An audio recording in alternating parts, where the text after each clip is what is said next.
The air was crisp that morning, carrying with it the faint bite of autumn. I could feel the chill even through my tweed jacket as we walked down the train platform. Elliot, as always, was a stride ahead, his tall frame cutting a sharp silhouette against the muted sky. A detective through and through, he moved with purpose, his leather briefcase swinging lightly by his side. I hurried to keep up, juggling my own bag and the notebook I always carried, a habit born of my passion for recording the folklore and supernatural lore that so often intertwined with Elliot's cases. The train station in Blackwood was modest, a weathered structure that seemed to sag under the weight of time. Its peeling paint and rusted fixtures spoke of a town long past its prime. As we stepped off the platform, I was struck by how still it was. No hum of passing cars, no chatter of passers-by. Even the wind seemed to hesitate. It was the kind of silence that wrapped around you, pressing into your ears and making you notice every small sound. "Quiet place," I remarked, my voice almost too loud in the absence of other noise. Elliot didn't respond immediately. He rarely did when his mind was already at work. His eyes scanned the surroundings, taking in every detail. A cracked street sign, a tattered poster flapping weakly against a lamppost, the faint outline of Stonegate Manor on the hill in the distance, its dark shape looming over the town like a brooding sentinel. Finally, he spoke. "Too quiet. This town's hiding something." Of course, it was. It always was. Our lodgings were simple but serviceable. A cramped room in a boarding house just off the main square. The proprietress, a stout woman with a pinched expression, greeted us with a terse nod and a set of keys before disappearing behind a beaded curtain. If she had any opinions about us, or our reason for being in Blackwood, she kept them to herself.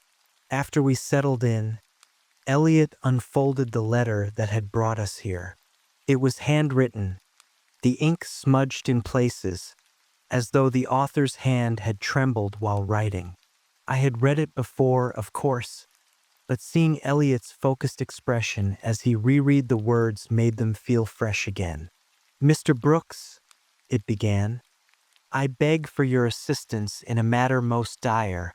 My family has suffered a tragedy, and the cause remains a mystery. They are all gone. My brother, his wife, their children, and I am left to piece together what little remains. The townsfolk whisper of curses, of shadows that walk where they should not. Please, I implore you to come to Blackwood and shed light on this darkness. I fear I may be the next to fall." The letter was signed Francis Whitlock. "That fear," Elliot murmured, folding the letter neatly, "is likely what killed him." I blinked. "You think Francis is already dead?" "I'd be surprised if he weren't," Elliot said matter-of-factly, slipping the letter into his coat pocket. "Men who write letters like this rarely survive long enough to see their pleas answered. But whether he's alive or not is immaterial. The truth of what happened to his family is what we're after." By mid-afternoon, we were on our way to Stonegate Manor. The road wound through a forest thick with gnarled trees, their bare branches stretching toward the gray sky like skeletal hands. The carriage we'd hired creaked ominously with every bump, its driver silent save for the occasional muttered curse when the wheels caught on loose stones. As the manor came into view, I felt a chill that had nothing to do with the weather. It was an imposing structure, its once grand facade now pockmarked with cracks and streaked with black from years of neglect. The windows stared out like hollow eyes, and ivy clung to its walls in a desperate grip, as though trying to pull the building back into the earth. The driver refused to take us all the way up the hill, stopping instead at the edge of the property. "This is as far as I go," he said, his voice low and rough. You'll find your own way from here. Elliot didn't argue. He simply handed the man his payment and climbed down from the carriage. I followed, clutching my bag tightly as the driver turned and disappeared down the road. The path to the manor was overgrown, weeds and thorns snagging at our clothes as we trudged forward. I could feel the weight of the place pressing down on me, the air growing colder with each step. When we finally reached the front door, it was clear that no one had passed through it in years. The wood was warped and splintered, the brass knocker tarnished beyond recognition. Elliot reached out, his gloved hand brushing against the doorframe. "Miguel," he said softly, "do you feel it?" I did. There was a presence here, something heavy and oppressive, like a storm cloud waiting to break. I nodded, unsure if my voice would betray the unease I felt. "Good," Elliot said, his lips curving into a faint smile. "It means we're in the right place." Inside, the manor was even darker than I had anticipated. Dust coated every surface, and the air was thick with the smell of decay. Broken furniture lay scattered across the floor, and faded portraits hung crookedly on the walls, their subjects' faces obscured by grime. Elliot moved with purpose, his footsteps echoing in the cavernous silence. I stayed close behind, my senses alert to every creak of the floorboards and rustle of unseen creatures.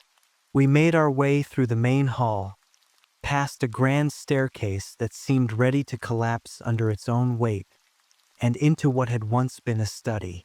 The room was a mess of overturned chairs and scattered papers.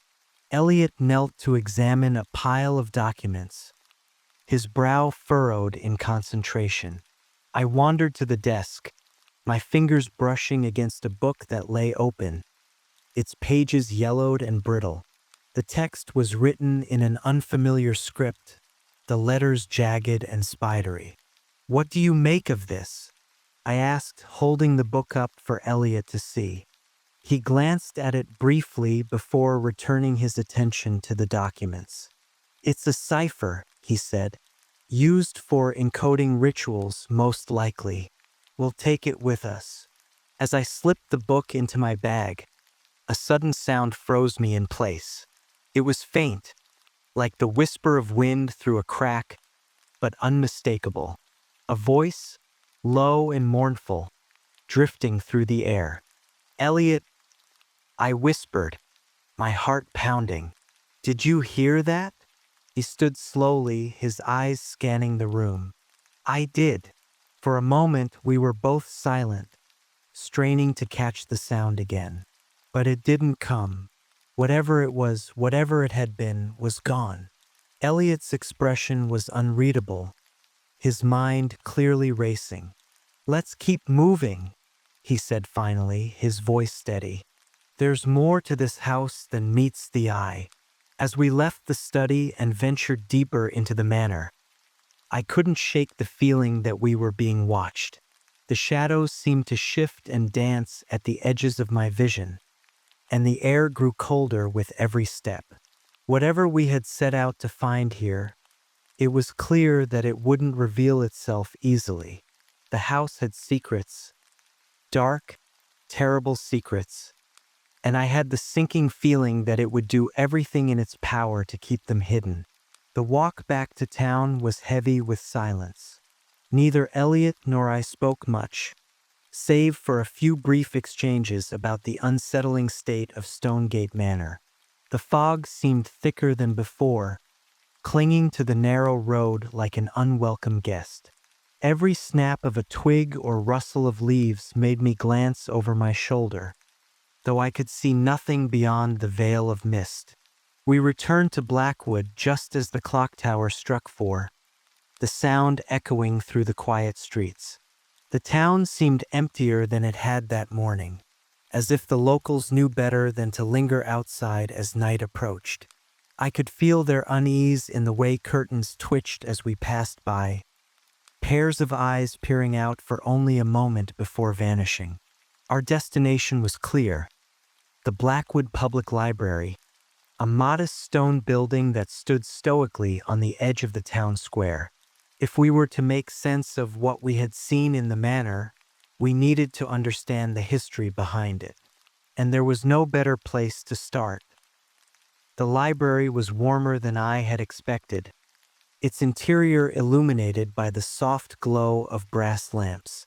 Shelves of books stretched from floor to ceiling, their spines worn and faded. The scent of old paper and varnished wood filled the air, a comforting contrast to the chill outside. A single figure sat behind the circulation desk, a petite woman with steel-gray hair pulled into a tight bun. Her eyes flickered up as we entered, narrowing slightly as they landed on us. She was dressed in a maroon cardigan, and the nameplate on the desk identified her as Mrs. Langley. "Can I help you?" she asked, her tone polite but wary. It was the kind of wariness I had come to expect in small towns like Blackwood, where strangers asking questions were regarded with caution, if not suspicion. Elliot approached the desk with his usual air of calm authority. "Good afternoon, Mrs. Langley. My name is Elliot Brooks, and this is my colleague Miguel Vasquez. We're investigating an incident involving the Whitlock family and Stonegate Manor. We were hoping to access your historical archives." Her lips tightened at the mention of the manor, but she nodded slowly. "The archives are in the back room," she said, gesturing toward a door behind her. "But I'll warn you, there's not much about that place that hasn't already been whispered about in town." "We'll take a look regardless," Elliot replied with a nod of thanks.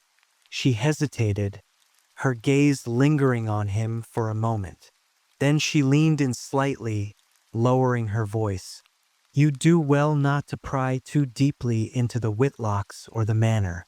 Some questions are better left unanswered." "I appreciate the warning," Elliot said, his tone measured, "but unanswered questions are my specialty."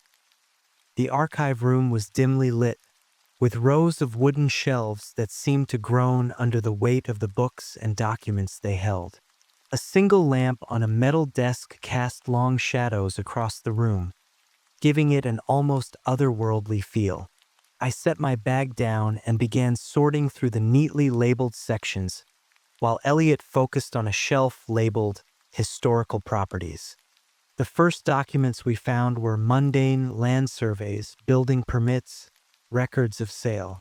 But as we dug deeper, we began to uncover a darker narrative. One ledger mentioned the purchase of the land by Elias Whitlock in 1852, shortly after the execution of Agatha Kane, the so-called witch who had lived there previously. "Elliot," I said, my voice echoing slightly in the quiet room, "listen to this." I read aloud from a faded newspaper clipping dated October 1813.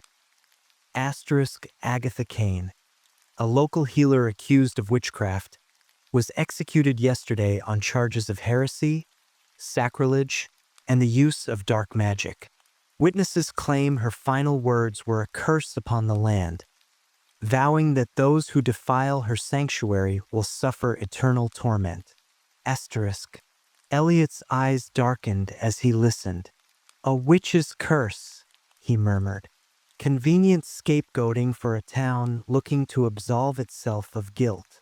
"Maybe," I said, folding the clipping carefully. "But that doesn't explain what's happening at Stonegate Manor now." He nodded, his expression thoughtful. "Keep looking." As the hours wore on, the puzzle pieces began to come together. A series of journal entries and personal letters painted a picture of the Whitlock family's troubled history. Misfortune had plagued them almost from the moment they moved into Stonegate Manor. Financial losses, unexplained illnesses, and a string of untimely deaths.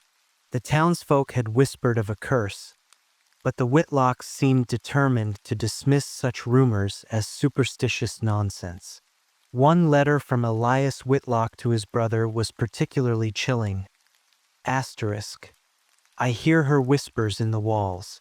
She speaks of the debt we owe, the balance we have upset. I fear we have awakened something that should have remained undisturbed. Asterisk. I passed the letter to Elliot, who read it in silence. His jaw tightened, and I could see the wheels turning in his mind.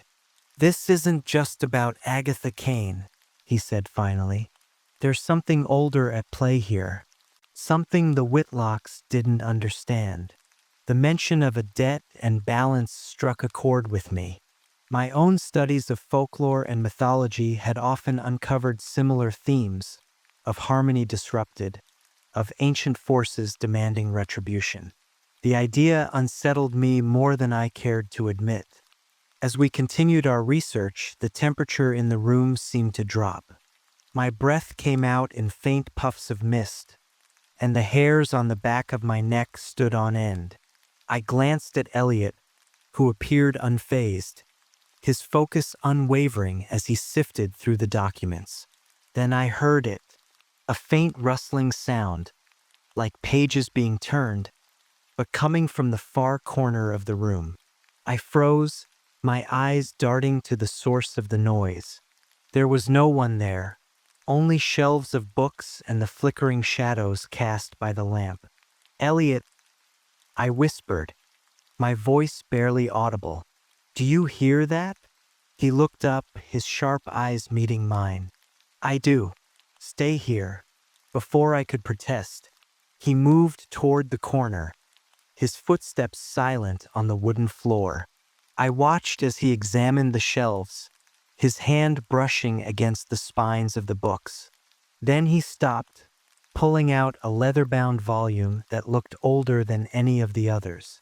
The moment he opened it, the air in the room grew heavier, almost suffocating. A low hum filled my ears, barely perceptible but impossible to ignore.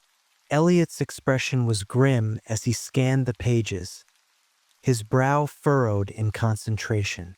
What is it? I asked, stepping closer. He held the book out to me, revealing its contents. The pages were filled with strange symbols and diagrams, their meaning elusive but undeniably sinister. Beneath them were passages written in an unfamiliar language, their jagged script resembling the markings I had seen in the study at Stonegate Manor. This, Elliot said, his voice low, isn't just a record. It's a manual. A manual for what? I asked, though I already feared the answer. To restore the balance, he said simply, or to destroy it. We left the library just as the sun dipped below the horizon, casting the town in shadow. The streets were eerily quiet, the only sounds the crunch of our footsteps on the gravel path. As we walked, I couldn't shake the feeling that we were being watched. My eyes darted to every flicker of movement, every shadow that seemed to stretch too far. Elliot, as always, remained calm and composed, though I could see the tension in his jaw. He didn't speak until we reached our lodgings, and even then, his words were measured. We're getting closer, Miguel, he said, setting the leather-bound book on the table. But the closer we get, the more dangerous this becomes. I nodded, my mind racing with the implications of what we had uncovered. Stonegate Manor was more than just a cursed house. It was the epicenter of something far darker, and as much as I wanted to turn back, to leave Blackwood and never return, I knew we couldn't. Not yet. The truth was out there waiting to be found, and it wasn't going to reveal itself willingly. Chapter 3, The Unraveling of Shadows. The next morning, Blackwood greeted us with a grim dawn. The gray light filtering through the fog made the town seem like a spectral memory of itself. Elliot and I left our lodgings in silence, the weight of the previous night's discoveries still heavy on our minds. The leather-bound book we had taken from the library rested in his satchel, its sinister markings and cryptic language gnawing at my curiosity. But the thought of delving further into its pages filled me with an unease I couldn't quite shake. We decided to return to Stonegate Manor, this time with the intention of exploring its depths in a more systematic way. Elliot was always methodical in his investigations, and today would be no different.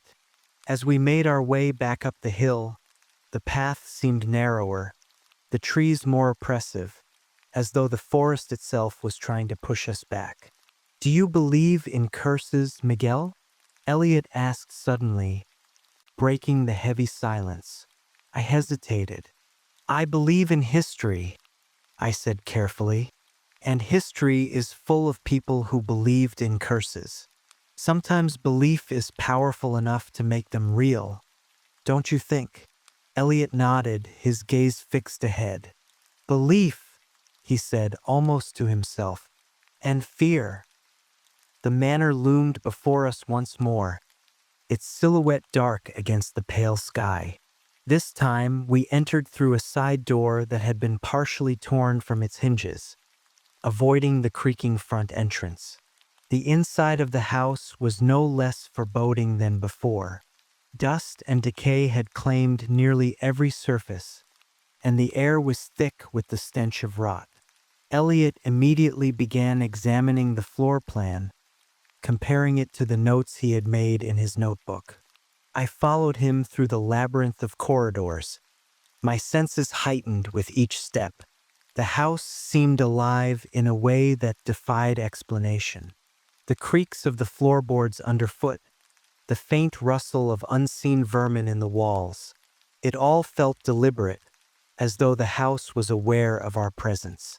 We started in what appeared to be the dining room, a once grand space dominated by a massive oak table now split down the middle. The remnants of a shattered chandelier littered the floor like broken stars. Elliot was drawn to the fireplace, where a series of symbols had been etched into the brickwork. He knelt to examine them, his expression unreadable. "Recognize these?" he asked, gesturing for me to join him. I crouched beside him, studying the markings.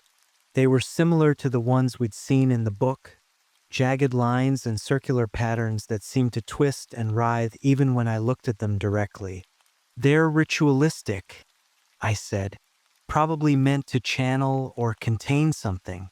But they're incomplete." "Incomplete," Elliot repeated, his eyes narrowing. "Deliberately or accidentally? Hard to say," I admitted.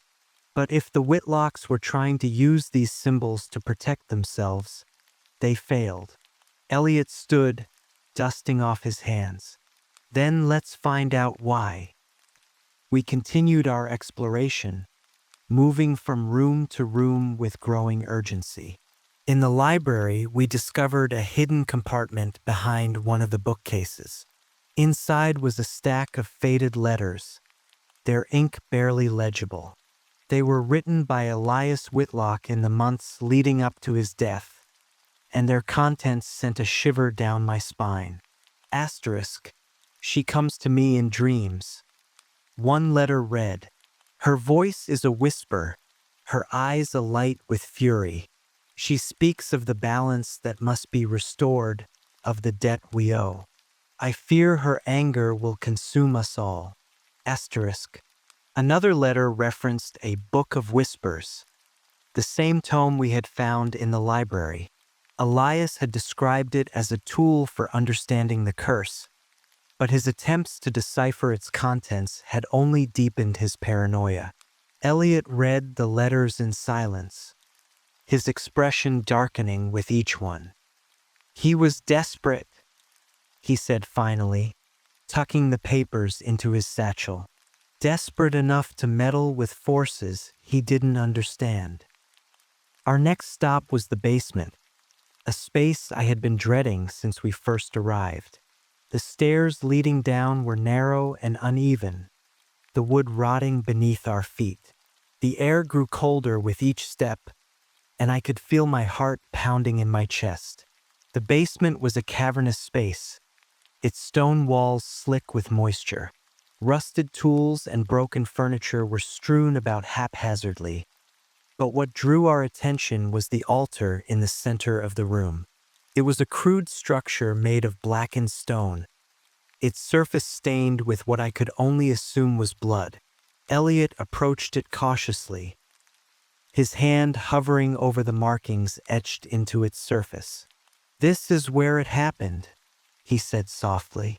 "Where what happened?" I asked, though I wasn't sure I wanted to know the answer. "Where they tried to perform the ritual," he said. "Where they tried to break the curse or summon something far worse." I felt a wave of nausea as I stared at the altar. The air around it seemed to hum with energy, a low, almost imperceptible vibration that made my skin crawl. I turned away, my eyes scanning the rest of the room for anything that might explain what had happened here. That's when I saw it. In the far corner of the basement, partially obscured by shadows, was a figure. At first, I thought it was a statue, a grotesque effigy left behind by the Whitlocks. But as I stepped closer, I realized it was something far more horrifying. The figure was that of a woman, her body contorted in a way that defied human anatomy. Her skin was gray and mottled, her eyes hollow pits that seemed to stare directly at me. Her mouth was frozen in a silent scream, and her fingers were clawed as though reaching for something or someone. I stumbled backward, my breath catching in my throat. "Elliot," I managed to choke out. "Over here." He was at my side in an instant, his gaze following mine to the horrifying sight. For a moment, neither of us spoke. Then he stepped forward, his hand reaching out cautiously. "Don't," I said, my voice trembling. "Don't touch it." He hesitated, then pulled his hand back. "It's not human," he said, his tone flat. "At least, not anymore." "What do you mean?" I asked, though part of me already knew the answer. "I mean, this is what happens when you meddle with forces you don't understand," he said. "This is what happens when you try to break a curse without knowing the cost." We left the basement soon after, the weight of our discoveries pressing down on us like a physical force. As we stepped back into the daylight, the fog seemed to close in around us, the world outside the manor feeling just as oppressive as the one within. Elliot didn't speak as we made our way back to town, his expression locked in that familiar mask of concentration. But I could see the tension in his posture, the way his hands clenched and unclenched at his sides. For my part, I couldn't stop thinking about the figure in the basement, the grotesque reminder of what lay at the heart of this curse. Whatever had happened to the Whitlocks, it was clear that their attempts to escape their fate had only hastened their downfall. And as much as I wanted to believe otherwise, I couldn't shake the feeling that we were walking the same path. The night following our descent into the basement had been sleepless for me. Every time I closed my eyes, the grotesque figure we had discovered haunted my dreams. Her twisted body, frozen in agony, was a specter I couldn't shake. Elliot, as usual, seemed unaffected, or at least he didn't let it show. He had spent the better part of the night poring over the leather-bound book we had taken from the library, his concentration unbroken by my restless pacing. By morning, Elliot had sketched out a plan. He wanted to dig deeper into the ritual the Whitlocks had attempted, and more importantly, into the figure in the basement. "She's the key," he had said, his tone clipped. "If we understand her, we'll understand the curse." We returned to the manor with our usual determination. But this time, the atmosphere felt heavier, as if the house itself resented our intrusion. The fog hung low on the ground, wrapping around our ankles like ghostly tendrils. I clutched my notebook tightly, the pages already filled with sketches of the symbols we'd uncovered and fragments of notes from the Whitlock's letters. Inside, the house seemed eerily quiet, as though it had been waiting for us. The floorboards creaked beneath our steps, and the shadows seemed to stretch further than they should. Elliot led the way, his lantern casting flickering light that danced across the decaying walls.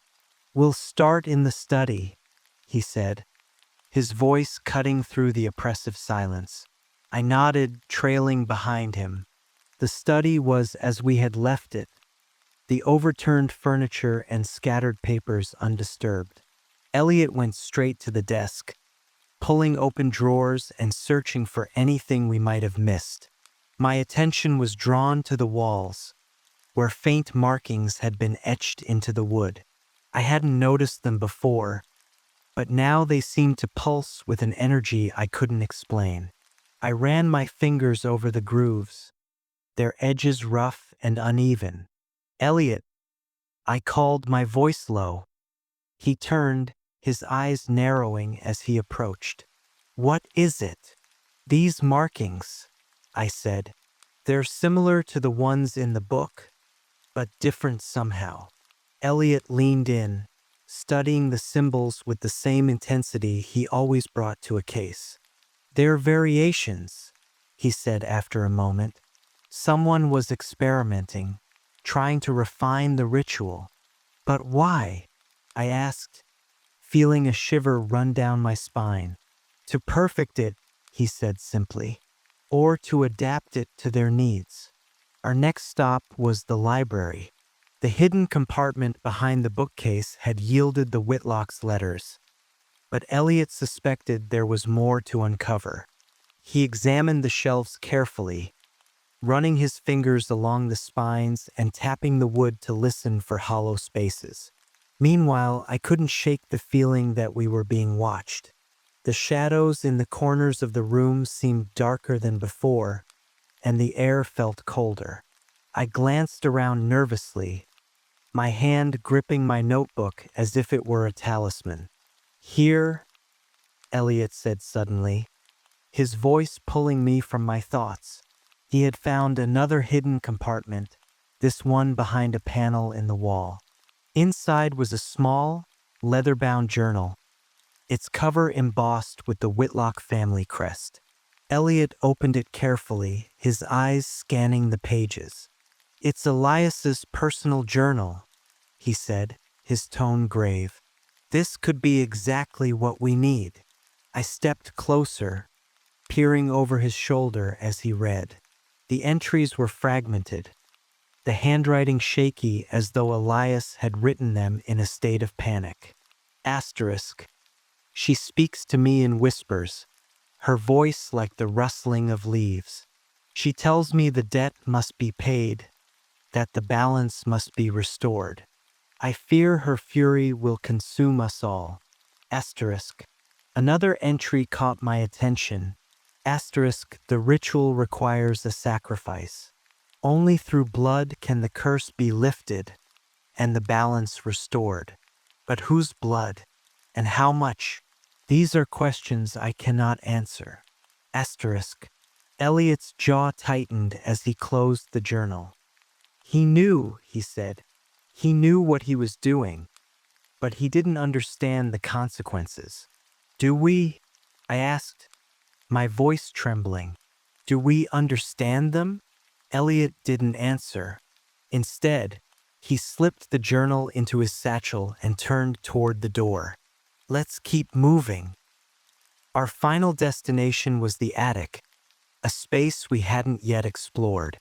The staircase leading up was narrow and steep, the wood groaning under our weight. The air grew colder as we ascended, and I could feel my pulse quicken. The attic was a cavernous space, its walls lined with trunks and crates covered in dust. Elliot moved methodically, opening each container and examining its contents. Most held nothing of interest: old clothes, broken tools, faded photographs. But one trunk, locked with a rusted clasp, caught his attention. "Help me with this," he said, gesturing for me to hold the trunk steady as he pried the clasp open. Inside was a collection of artifacts that made my stomach turn. A tarnished knife, its blade stained with what appeared to be dried blood, a bundle of blackened herbs tied with twine, and a small wooden effigy resembling the grotesque figure we had found in the basement. Elliot examined the items carefully, his expression unreadable. "These were used in the ritual," he said finally. "They're tools, symbols of the sacrifice." "But what sacrifice?" I asked, my voice barely audible. "What did they hope to achieve?" Elliot didn't answer. He was staring at the effigy, his brow furrowed in thought. "This isn't just about the Whitlocks," he said after a moment. "It's about the land itself. About Agatha." "Agatha Kane?" I asked, feeling a chill run down my spine. He nodded. "Her curse was specific. She didn't just condemn the Whitlocks. She condemned anyone who tried to defile her sanctuary. The Whitlocks were just the latest victims. And now we're here," I said, my voice shaking. Elliot turned to me, his eyes sharp. "And now we have to finish what they started." As we left the attic, the weight of our discoveries pressed down on us. The manor felt more alive than ever, its walls pulsing with an energy that defied explanation. I couldn't shake the feeling that we were being watched, that the house itself was aware of our presence. Elliot was silent as we descended the stairs, his mind clearly racing with thoughts and theories. I followed closely, my notebook clutched tightly in my hands. Whatever lay at the heart of this curse, it was clear that we were no longer just observers. We were part of it now.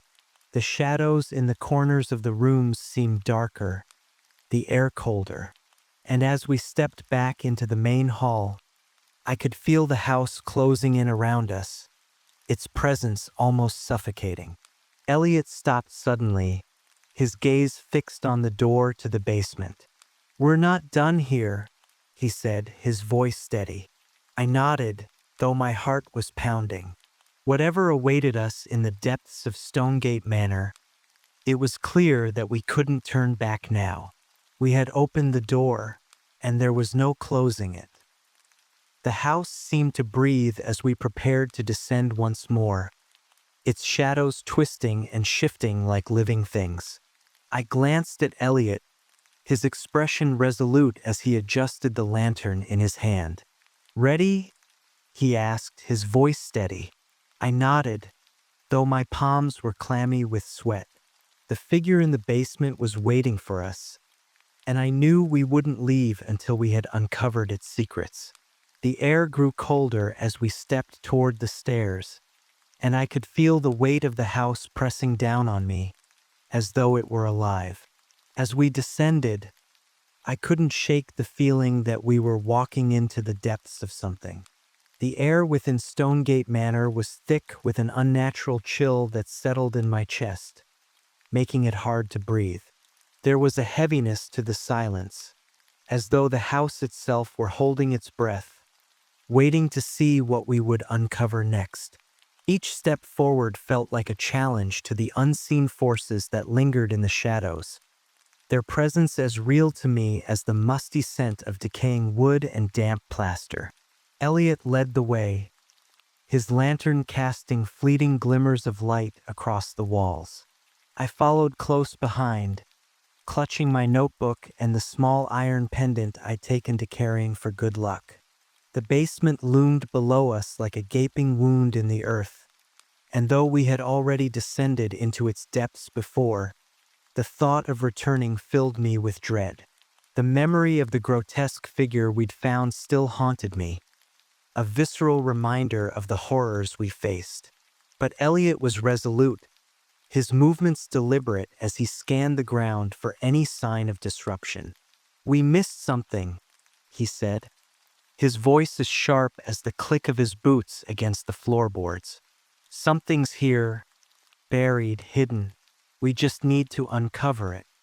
His determination was contagious, though my anxiety simmered just below the surface. "What exactly are we looking for?" I asked, hoping for a clear answer but knowing I wouldn't get one. "Anything," he said curtly. "Anything that doesn't belong." As we stepped into the basement, a low groan echoed through the space, the sound reverberating off the stone walls. The blackened altar still stood at the center of the room, its surface marred with strange symbols and the faint metallic scent of blood.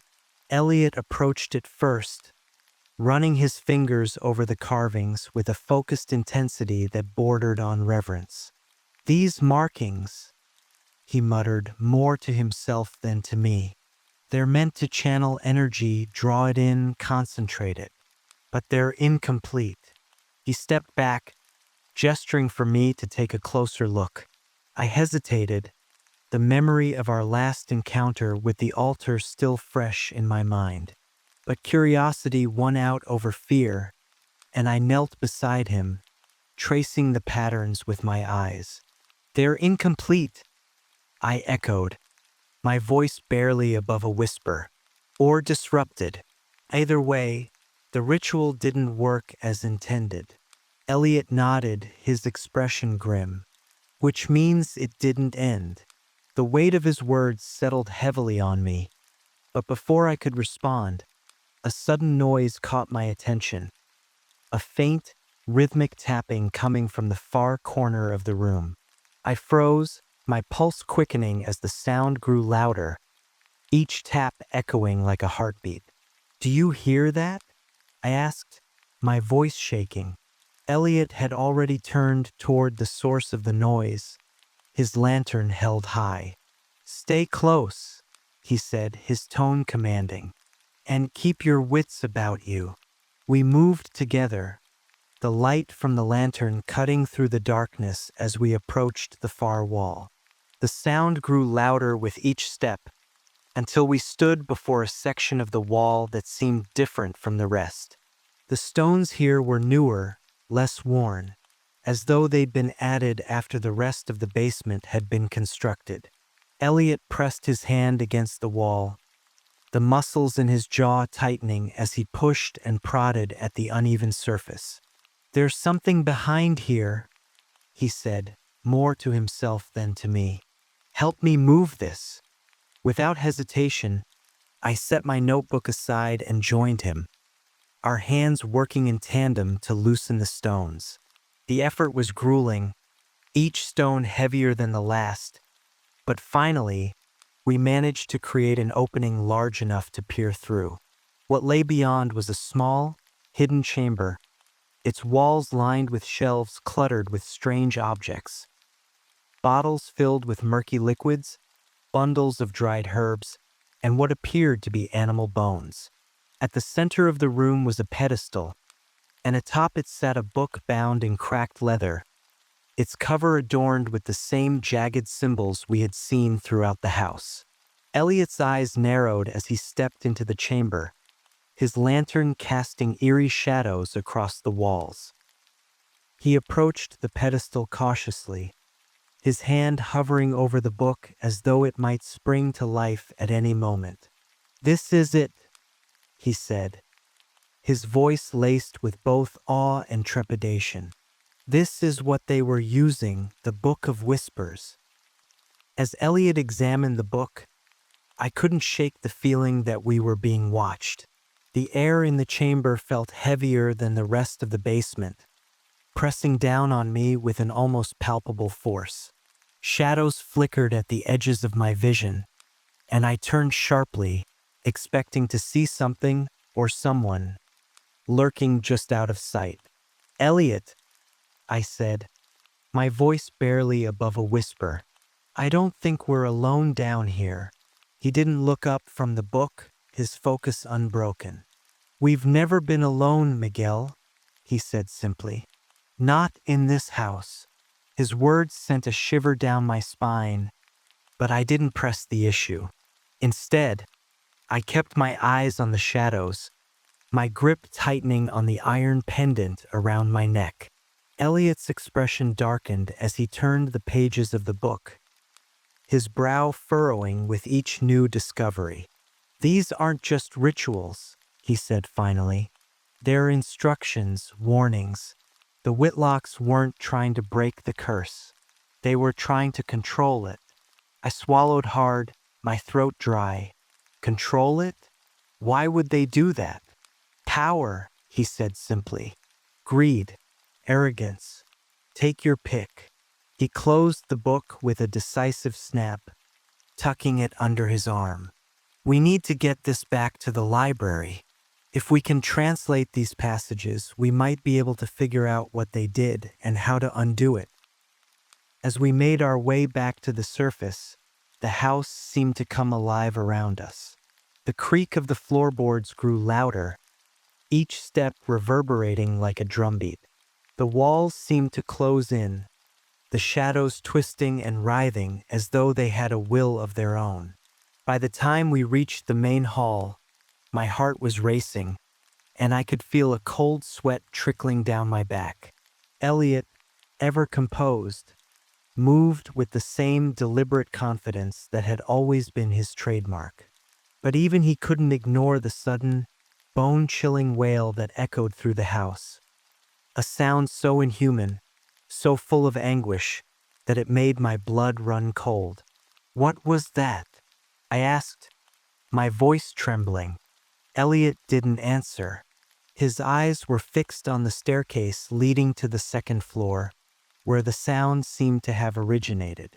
He hesitated for only a moment before moving toward it, his lantern held high. Elliot, I said, my voice barely audible. Do we really want to go up there? He glanced back at me, his expression unreadable.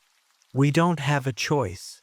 And so, with my heart pounding in my chest and the weight of the Book of Whispers pressing heavily in Elliot's arms, we ascended the staircase, each step bringing us closer to whatever horror awaited us above.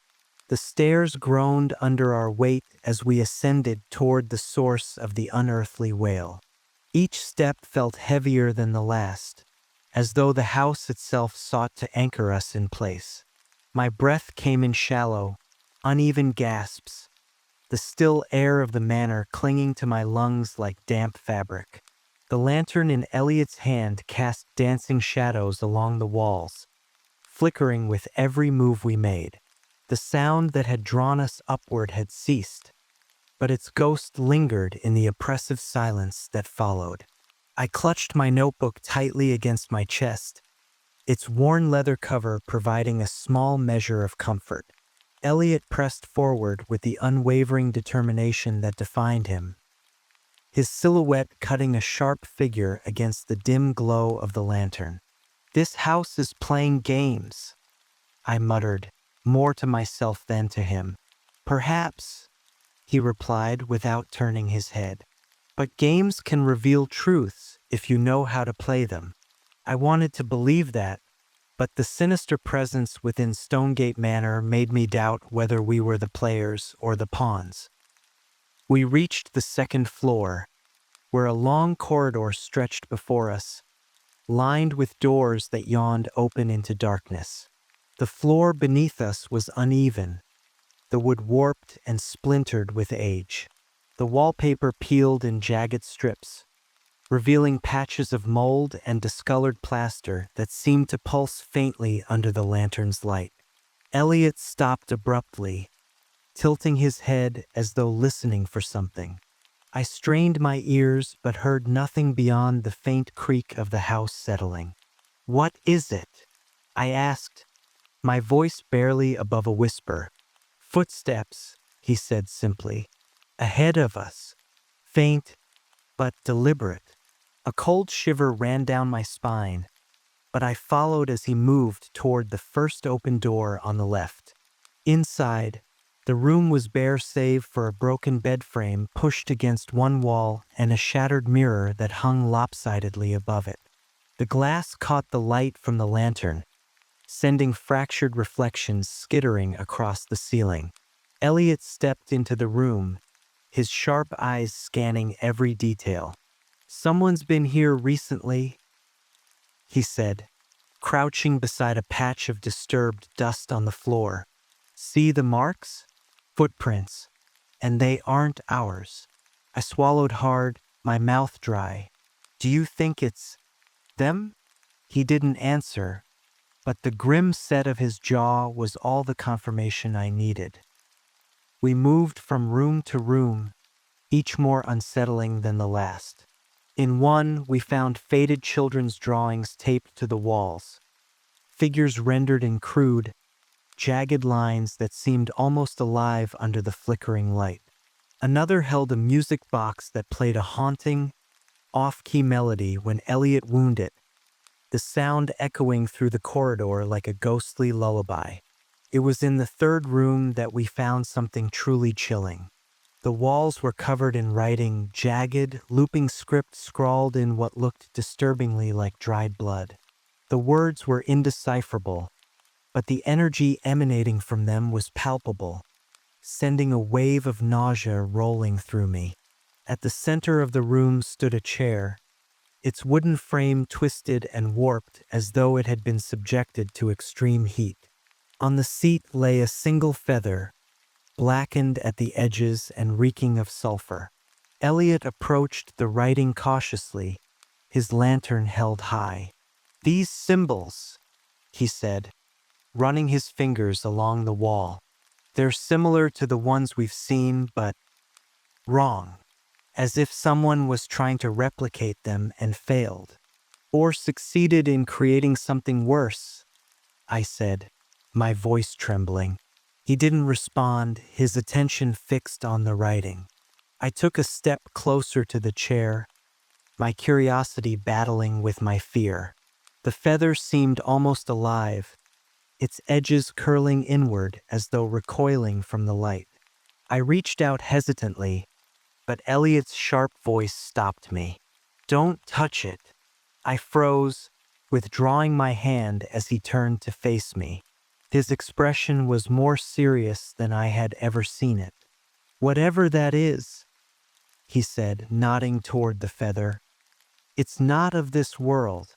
I nodded, stepping back as a wave of unease washed over me. As we left the room, the oppressive silence of the manor was shattered by a sudden, violent crash. The sound echoed through the corridor, coming from somewhere further down the hall. Elliot didn't hesitate, his long strides carrying him toward the source of the noise. I followed as quickly as I could, my heart pounding in my chest. The sound had come from a room at the far end of the hall. Its door was ajar, swinging slightly as though it had just been forced open. Elliot pushed it wide, revealing a scene of utter chaos. The room was in disarray, its furniture smashed and strewn about as though a whirlwind had passed through. Shards of glass glittered on the floor, reflecting the dim light in jagged fragments. At the center of the room lay a figure, a man crumpled and still. I hesitated on the threshold, my stomach turning at the sight. "Is he?" Elliot knelt beside the body, his fingers pressing against the man's neck. "Dead," he said grimly. "Recently." The man's face was contorted in an expression of pure terror, his eyes wide and unseeing. Deep scratches marred his arms and chest, as though he had been attacked by something with claws. Elliot examined the wounds carefully, his brow furrowed. "These aren't animal," he said, his voice low. "They're too precise, too deliberate." My stomach churned as I took in the scene. "Do you think he was one of them?" Elliot stood, his gaze fixed on the body. "Possibly, but whatever killed him, it wasn't human. The atmosphere in the manor grew heavier as we continued our search, the very walls seeming to close in around us. The faint sound of whispers reached my ears, soft, indistinct murmurs that seemed to come from every direction at once. I shook my head, trying to dispel the sound, but it only grew louder. "Do you hear that?" I asked, my voice shaking. Elliot didn't answer immediately, his focus on the corridor ahead. Finally, he said, "Yes, and so do they." Before I could ask what he meant, the whispers coalesced into a single, chilling voice, a low, guttural sound that seemed to resonate within my very bones. Asterisk, "You should not have come." Asterisk. The voice was everywhere and nowhere, filling the air with its ominous presence. I stumbled back, my hands clamping over my ears, but it was no use. The sound was inside my head, reverberating like the tolling of a funeral bell. Elliot remained calm, his eyes scanning the corridor for any sign of movement. "Whatever you are," he said evenly, "we're not afraid of you." But I was. In that moment, fear consumed me, its icy tendrils wrapping around my chest and stealing my breath. I pressed myself against the wall, my heart hammering as the voice faded into a low, mocking laugh. Elliot placed a steadying hand on my shoulder, his grip firm. "Stay with me, Miguel," he said, his voice grounding me. "We're not done here." I nodded, though my legs felt like lead beneath me. Whatever was haunting this house, it was no longer content to remain in the shadows. It wanted us to know it was there, and it wanted us gone. As we descended the stairs back to the main floor, the house seemed to shift around us, its walls groaning like the hull of a sinking ship. The flickering light of the lantern barely pierced the darkness, and every step felt like a descent into the unknown. Elliot's grip on the Book of Whispers was unyielding, his knuckles white against the cracked leather. His determination was unwavering, but I could see the tension in his jaw and the way his eyes darted to every shadow. He was afraid, though he would never admit it, and so was I. But fear was our constant companion now, a shadow that followed us through the labyrinth of Stonegate Manor. Whatever lay at the heart of this curse, we were closer than ever to uncovering it. And the house knew it.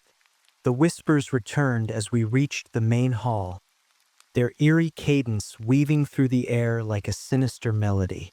The voice spoke again, its words dripping with malice. Asterisk, "You cannot stop it." Asterisk. Elliot's jaw tightened, his eyes blazing with resolve. "We'll see about that," he muttered, his voice low but firm.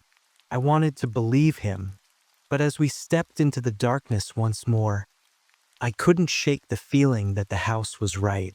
The silence that descended after the whispering ceased was unlike anything I'd ever experienced before. A hollow, pressing void that seemed to amplify every thought and doubt in my mind.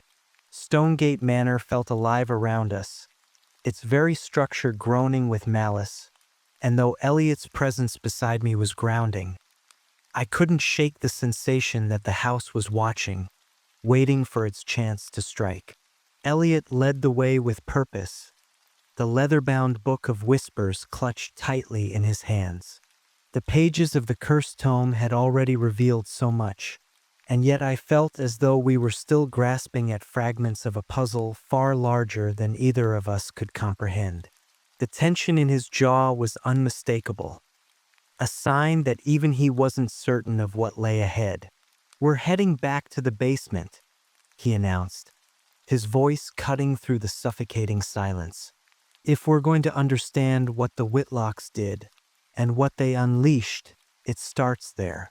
I nodded, though my legs felt heavier with every step that carried me closer to the depths of the house.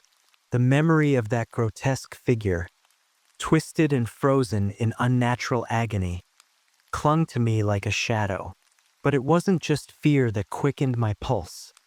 It was the undeniable pull of curiosity, a desire to uncover the truth no matter the cost. The descent into the basement was no less unnerving than it had been the first time. Each creaking step seemed to echo tenfold in the stillness, and the faint flicker of Elliot's lantern cast warped shadows that danced mockingly along the walls. The cold grew sharper as we reached the bottom, and I could feel the weight of the air pressing down on me like an invisible hand. The blackened altar at the center of the room was as foreboding as ever, its surface still marred by symbols that seemed to pulse faintly when the light passed over them. Elliot approached it with deliberate caution, his eyes scanning every detail as he placed the book beside it. "These markings," he muttered, tracing one with his gloved finger. "They're not complete. The Whitlocks were trying to replicate something they didn't fully understand." "What do you mean?" I asked, stepping closer despite the unease that churned in my stomach. He didn't look up. "The symbols are derived from older forms of ritual magic, ancient systems meant to channel energy and bind entities. But there's a distortion here, a deviation. It's as if they were improvising, altering the original design to suit their own needs. And that's why it failed," I said, more to myself than to him. Elliot nodded. "And why the curse continues." The Book of Whispers lay open before us, its jagged script and nightmarish illustrations almost impossible to decipher. Elliot turned the pages carefully, his brow furrowed in concentration as he pieced together the fragmented instructions and cryptic warnings contained within. "There's a recurring phrase here," he said after several minutes. "Something about the balance. The debt must be paid, the balance restored." I frowned, recalling the entries we'd read in Elias Whitlock's journal. "He wrote about that too. But what does it mean?" Elliot's gaze darkened. "It means the curse wasn't just about the Whitlocks. It's about the land, the house, and whatever ancient forces were bound here long before Agatha Kane's time." A shiver ran down my spine as his words sank in. "So this isn't just a family curse. It's bigger. Much bigger," he said grimly. As he continued to study the book, I turned my attention to the rest of the basement. The shelves lining the walls were cluttered with strange artifacts. Bottles filled with dark, viscous liquids, bundles of herbs bound with twine, and tools that looked like they belonged to another century. One object in particular caught my eye, a small, blackened mirror resting on a cracked wooden stand. I approached it cautiously, the faint reflection of the lantern's light shimmering across its surface. The glass was cloudy and uneven, and as I stared into it, I thought I saw something move, a flicker of shadow that wasn't my own. "Elliot," I called, my voice tinged with unease. He glanced up from the book, his sharp eyes narrowing as he joined me. "What is it?" "This mirror," I said, gesturing to it. "It's strange, almost alive." Elliot studied the object for a moment before reaching out to touch it. The instant his fingers brushed the surface, the glass rippled like water, and a low, guttural moan echoed through the basement. We both stumbled back as the mirror began to glow faintly, its surface swirling with shadows that seemed to writhe and twist like living things. The moaning grew louder, a haunting chorus of voices that seemed to come from within the mirror itself. "What the hell is that?" I asked, my voice shaking. "It's a conduit," Elliot said, his tone edged with urgency. "A link between this world and something else." As the glow intensified, the air around us grew colder, and I could feel a palpable energy radiating from the mirror. The voices became clearer, their words disjointed but unmistakably malevolent. Asterisk, you cannot undo what has been done. You cannot restore what was broken. You cannot escape the price. Asterisk. Elliot's jaw tightened as he reached for the book, flipping through its pages with renewed urgency.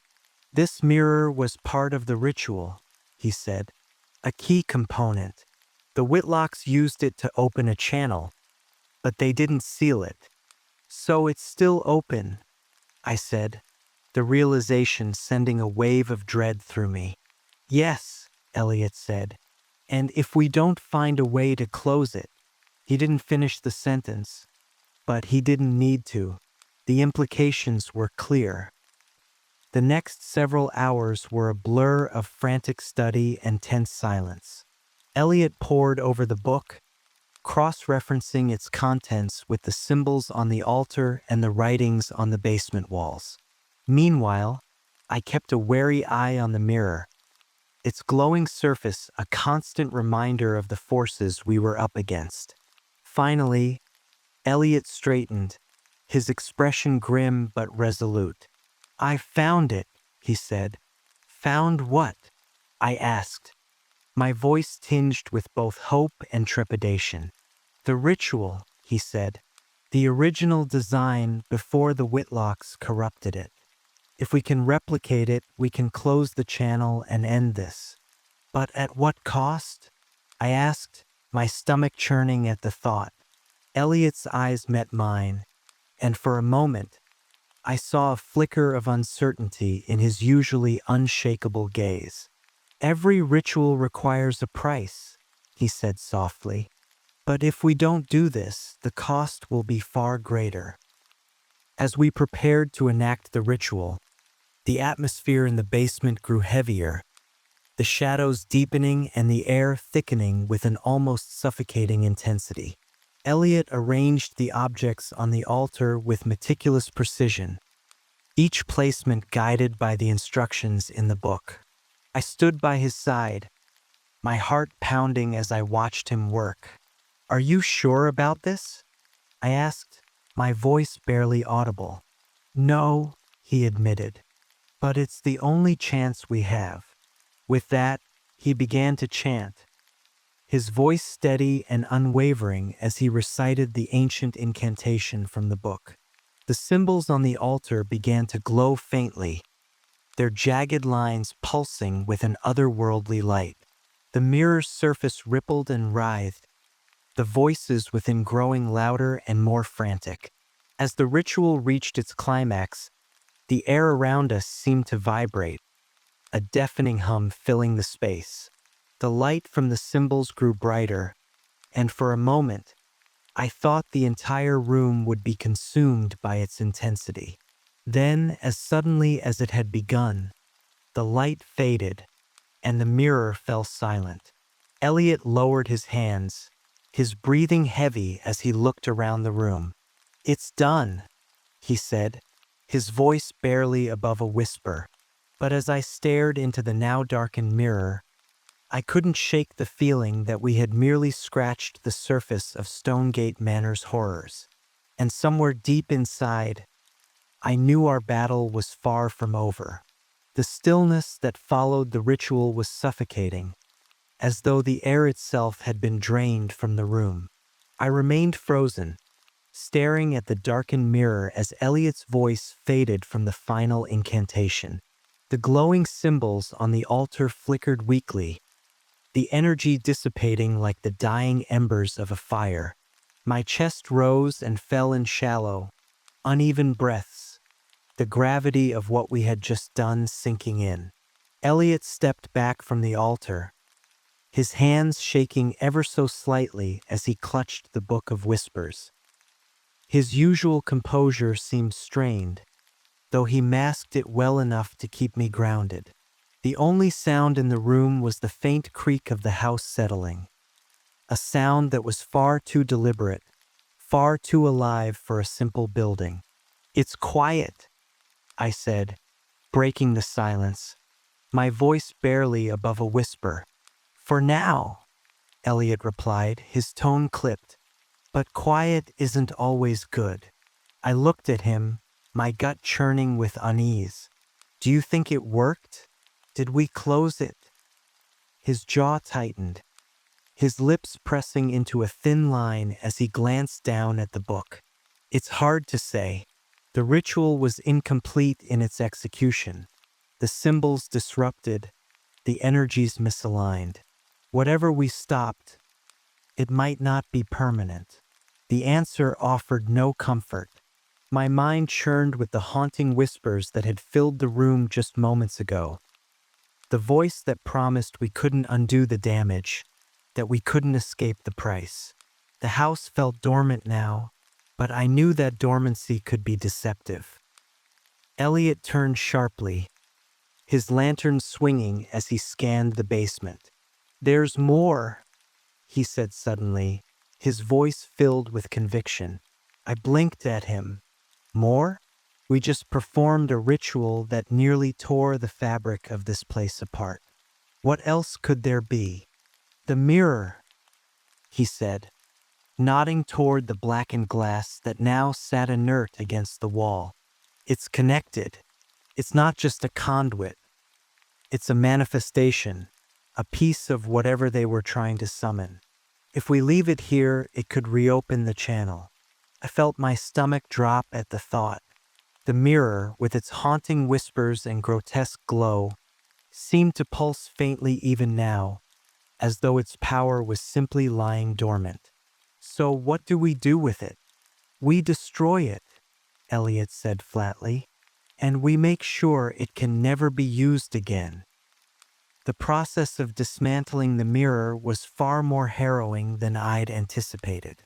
Elliot's measured determination was the only thing keeping me from succumbing to panic as we worked. He began by placing the mirror atop the altar, its surface facing upward, and tracing the glowing symbols with careful precision. The energy pulsing through the room grew sharper, almost violent, as though the house itself objected to our actions. As Elliot muttered a sequence of words under his breath, another incantation gleamed from the book. The mirror began to tremble. The ripples across its surface returned, accompanied by the faintest hint of those dreaded whispers. My grip on the iron pendant tightened as the voices grew louder, the guttural sound wrapping around me like an iron chain. Asterisk, you cannot escape. You cannot undo. Asterisk. I stumbled back, my vision swimming with shadows as Elliot pressed forward, his own hands trembling as he reached for the hammer. With one swift, decisive motion, he brought it down against the glass. The sound was deafening, a sharp, shattering crack that echoed through the basement like a thunderclap.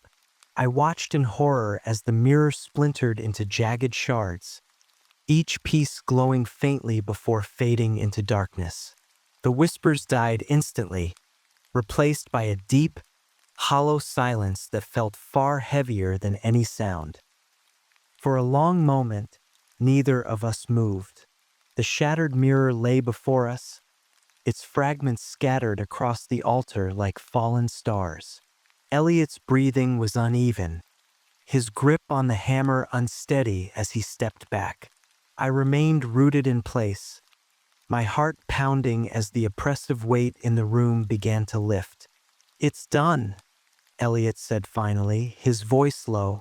I exhaled shakily, my gaze fixed on the fragments of glass. "Do you think?" The words caught in my throat as the faintest flicker of light sparked across one of the shards. It was quick, almost imperceptible, but it sent a jolt of terror through me nonetheless. "Elliot," I said, my voice trembling, "what if it's not done?"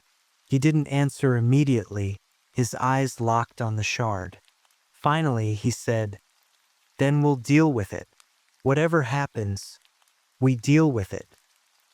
We left the basement with heavy steps, the weight of the shattered mirror pressing down on us as we ascended to the main hall. The house seemed quieter now, eerily so, as though it was observing our every move. The lantern's light barely penetrated the shadows, and I found myself glancing over my shoulder more than once, certain that something or someone was following us. As we reached the ground floor, Elliot stopped abruptly, his gaze fixed on the staircase leading to the second floor. "There's something there," he said, his voice low but firm. I stared at him, my gut twisting. "Elliot, we've been through enough tonight. Let's just leave it." "We can't," he said, his eyes narrowing. "If there's more to this curse, if there's more to the ritual, it's up there." The thought of ascending those stairs again was enough to make my stomach churn. But I knew there was no arguing with him. Elliot Brooks was relentless, and when he set his mind on something, he saw it through. So, with my heart pounding and my resolve shaky, I followed him up the creaking steps. The second floor was just as oppressive as I remembered, its long corridor stretching into darkness. The air was colder here, almost biting, and the faint sound of whispers began to drift through the shadows once again. I clutched my notebook tightly, the iron pendant digging into my palm as I moved forward. Elliot stopped at the first door on the left, his lantern casting flickering light against the peeling wallpaper. Without hesitation, he pushed the door open, revealing a room that seemed frozen in time. It was the children's room, the one we'd encountered during our initial search. The jagged drawings still adorned the walls, their crude figures watching us with warped expressions. The music box sat in the corner, its off-key melody echoing faintly despite no one winding it. Elliot stepped inside, his sharp eyes scanning every detail. "There's something here," he said, his tone measured. I didn't respond, too focused on the unsettling sight before me. One of the drawings, a figure rendered in jagged lines, seemed to shift under the light, its dark, empty eyes staring directly at me. I blinked, certain my mind was playing tricks on me, but the figure didn't move again. Elliot approached the music box, his hand hovering over it cautiously. "It's a trigger," he said. "Another piece of the ritual." "Another piece?" I asked, my voice shaking. "How many pieces are there?" "As many as it takes," he said grimly. The process of dismantling the music box was slower, more deliberate than the mirror. Elliot worked methodically, disassembling the intricate gears and mechanisms with precision. Each movement seemed to disturb the house further, the whispers growing louder and the shadows deepening. As the final piece of the box came loose, the melody ceased instantly, replaced by an ear-splitting wail that echoed through the room. I stumbled back, my ears ringing and my vision swimming as the sound enveloped us. Elliot remained steady, his grip firm as he crushed the remnants of the box under his heel. The wail faded abruptly, leaving behind a silence that was almost more chilling than the sound itself. "It's another piece," he said, his voice barely audible. "But there's more." We moved through the house with renewed urgency, dismantling every object that bore traces of the ritual: the blackened feather, the warped chair, the blood-stained tools. Each destruction brought its own horrors, but Elliot was relentless, his focus unyielding as he pressed forward. By the time we reached the final object, a cracked hourglass resting on the mantel, the house seemed to tremble with rage. The shadows writhed and twisted, the whispers becoming deafening as Elliot raised the hammer once more. With one final, decisive blow, the hourglass shattered, its sand spilling across the floor in a dull cascade. The air around us seemed to shift, the oppressive weight lifting as the whispers faded into nothingness. Elliot lowered the hammer, his breathing heavy as he turned to me. "It's done," he said, his voice steady. I exhaled shakily, my heart pounding as I stared at the fragments of glass and sand. But even as the house fell silent, I couldn't shake the feeling that the curse, the hex, hadn't truly ended. It had merely changed, and its price was still to be paid. The tension hung heavy in the air as we stepped out of Stonegate Manor, its oppressive weight somehow following us into the open night. The stars overhead seemed dimmer, their light swallowed by the lingering malice of the house. The cold breath of the wind felt sharp against my skin, and for the first time since arriving in Blackwood, I realized just how much the house had altered the very atmosphere around it. This was no longer just a building, it was something alive, and worse, it was still aware. Elliot walked ahead, his boots crunching against the gravel path leading back to town. His silhouette was resolute, the Book of Whispers tucked under his arm like a shield.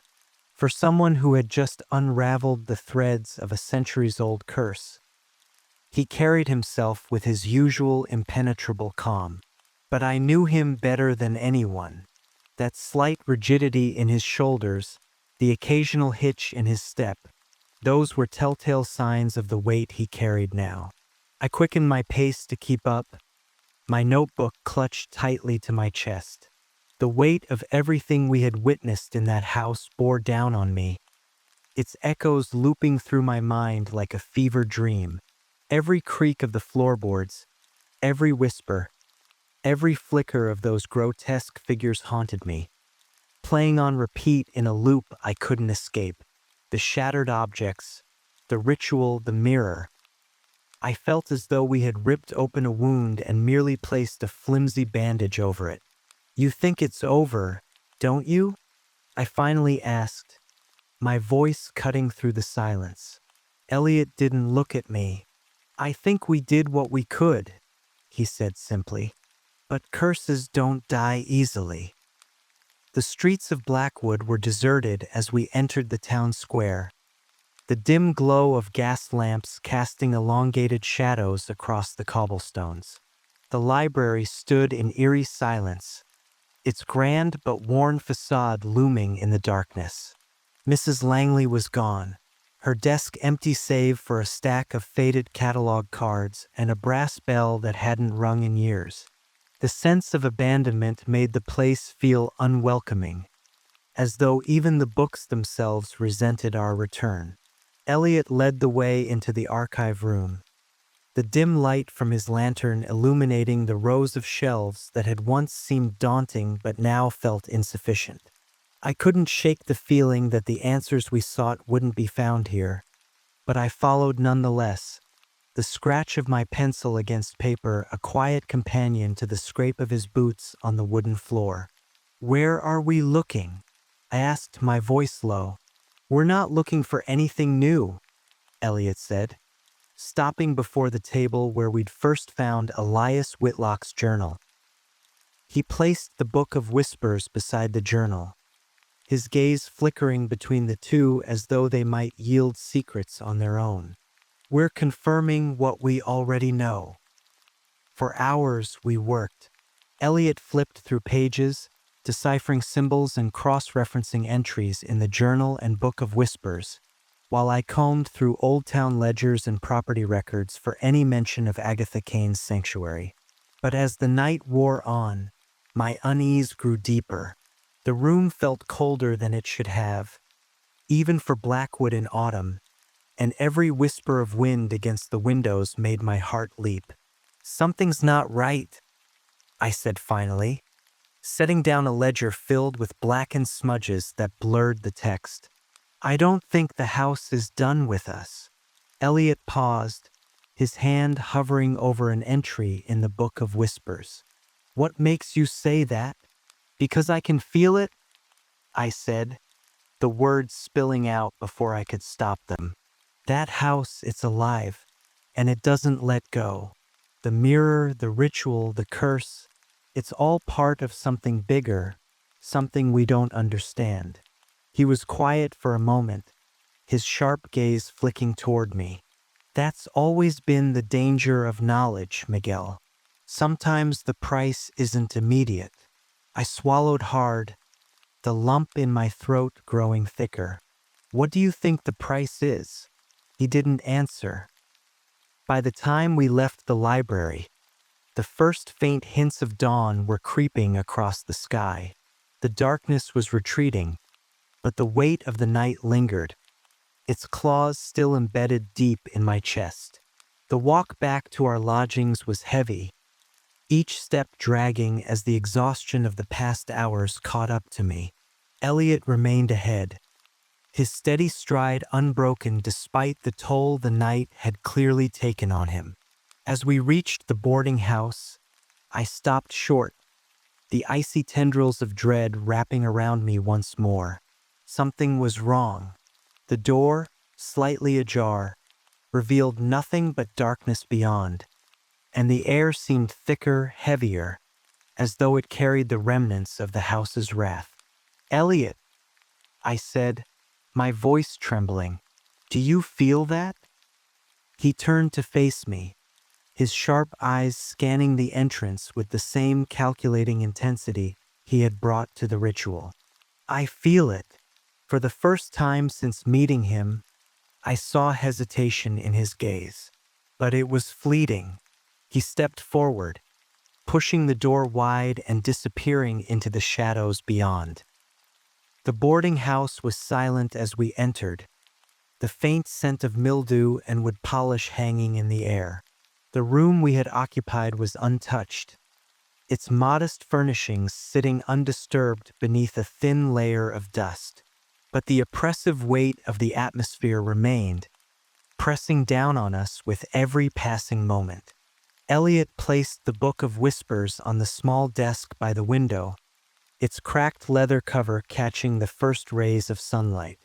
"It's here," he said suddenly, his voice steady despite the tension that ran through it. "What's here?" I asked, my pulse quickening. He didn't answer. Instead, he crossed the room to the bookshelf and removed a single volume, a worn copy of collected folklore and myths of Blackwood County. Opening it to a bookmarked page, he handed it to me without a word. I scanned the text, my eyes catching on a passage that sent a chill down my spine. Asterisk. It is said that those who seek to unravel the curse of Stonegate Manor will never escape its reach, for the house is not simply stone and timber but a vessel of the unseen, a shadow that lingers, waiting for the debt to be paid. Asterisk. I looked up at Elliot, my chest tight with fear. "Do you think it means us?" "I think it means anyone who dares to get too close," he said grimly. The hours that followed were a blur of tension and unease. The boarding house felt like a prison, the walls closing in around us as the weight of the curse grew heavier. I tried to focus on my notebook, recording every detail we had uncovered. But the whispers that had plagued us in the manor returned, faint and indistinct, as though carried on the wind. Elliot remained stoic, his attention fixed on the Book of Whispers as he turned its pages with deliberate care. But even he seemed more distant than usual, his sharp gaze clouded with something I couldn't quite place. By the time night fell again, I was certain of one thing: the house was not done with us. And deep down, I knew the price had yet to be paid. As the first whispers of darkness crept into the room, the atmosphere grew heavier, suffocating in its intensity. The Book of Whispers seemed to pulse faintly, its jagged script glowing in the dim light of the lantern. Elliot remained focused, his hands steady as he traced the symbols with an almost reverent care. But I couldn't shake the feeling that we were being watched. The shadows danced across the walls, their movements too deliberate to be dismissed as tricks of the light. Every creak of the floorboards, every rustle of the wind outside sent a jolt of fear through me, and I gripped my iron pendant tightly, the cool metal grounding me even as the weight of the curse threatened to pull me under. And then, as the whispers grew louder and the shadows closed in around us, I understood what the house wanted.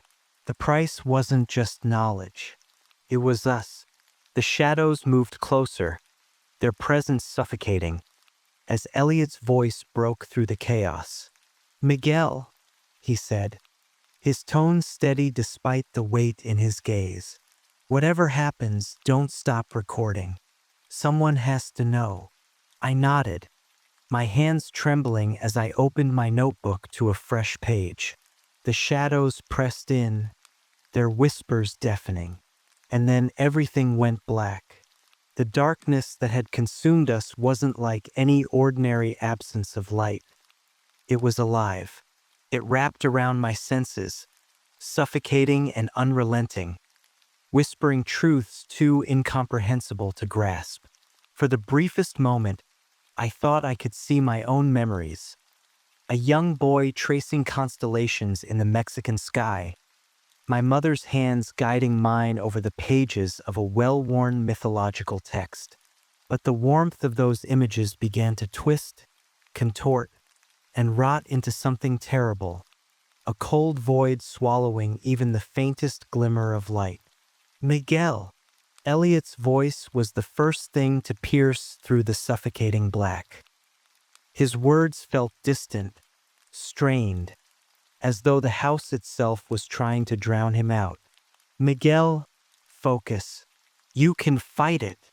I clung to his voice like a lifeline, forcing my thoughts to center on its clarity. Bit by bit, I could feel myself pulling back, disentangling from the relentless current of shadows and whispers that sought to consume me. And when the darkness began to peel away, I saw him. Elliot stood at the center of the room, the Book of Whispers cradled in his arms, its jagged symbols glowing with an intensity one hadn't seen before. The lantern at his feet flickered weakly, its light battling desperately against the oppressive gloom. His face was pale, etched with grim determination, but his eyes held something I hadn't expected, a flicker of fear. "This house," he said, his voice tight, "this thing, it's not bound by what we've done so far. It wants more, and if we don't stop it, it will never let us leave." I swallowed hard, the weight of his words landing like a blow to my chest. "But we've broken the objects, performed the rituals. What else could it want?"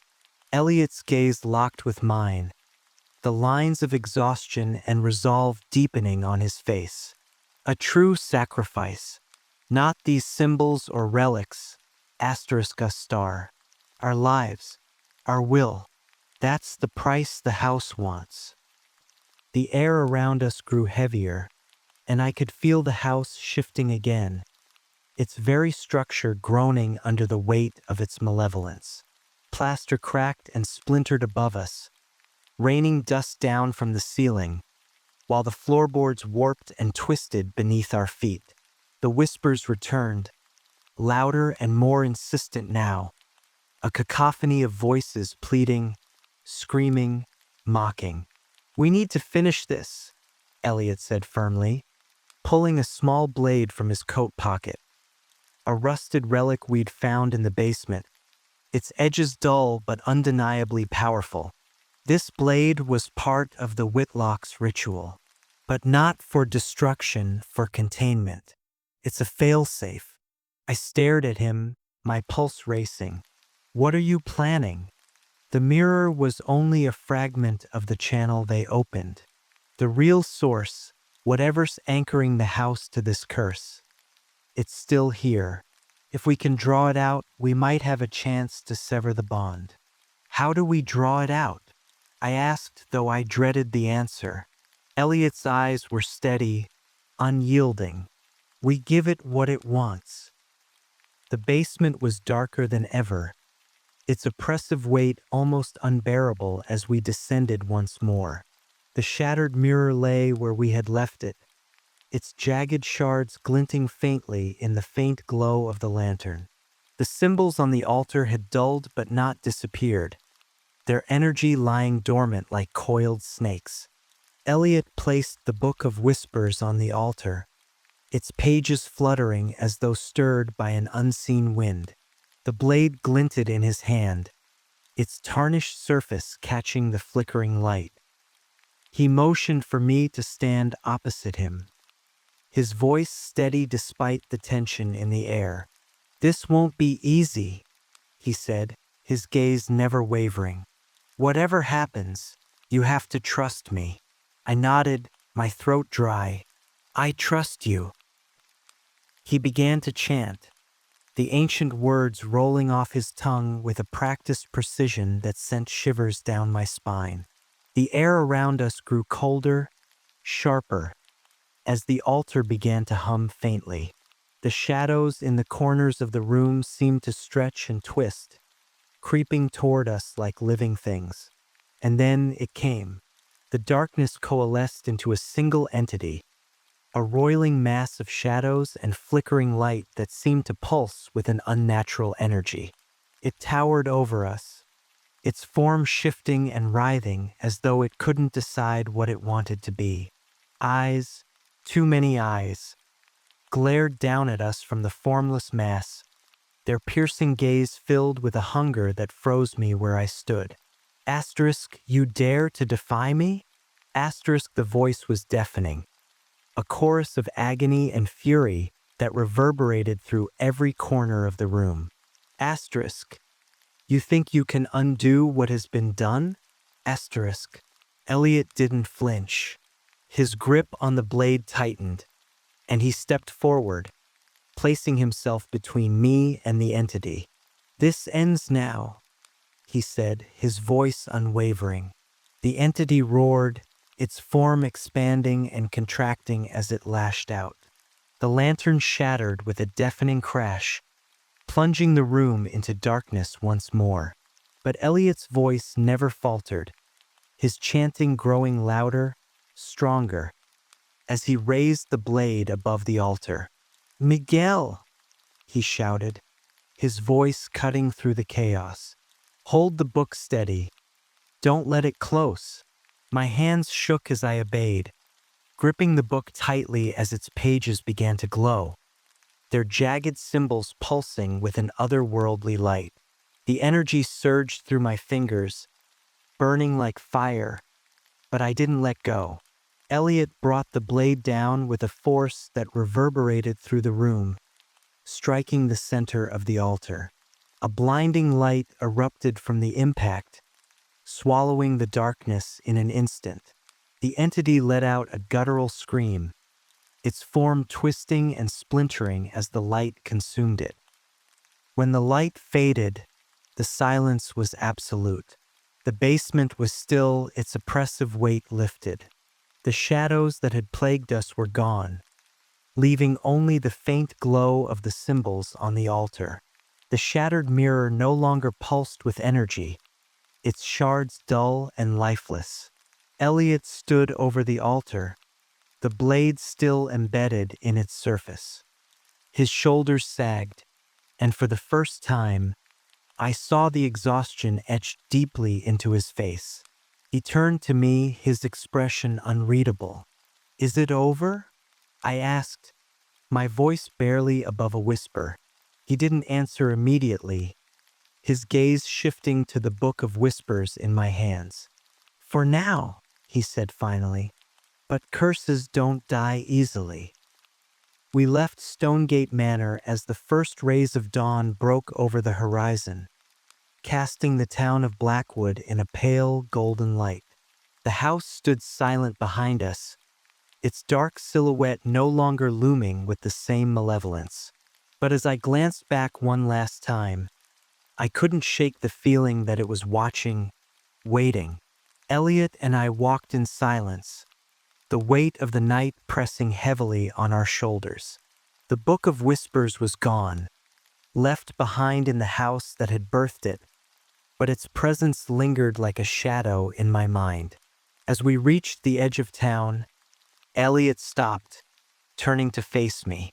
"What we've done here, it won't stay buried. The truth has a way of finding its way to the surface." I nodded, my chest tightening as I looked at him. "And what about us?" He didn't answer. Instead, he placed a hand on my shoulder, his grip firm but reassuring. "We keep moving, Miguel. That's all we can do." And as we walked away from Blackwood, I couldn't help but wonder if we were truly free, or if the shadow of Stonegate Manor would follow us forever.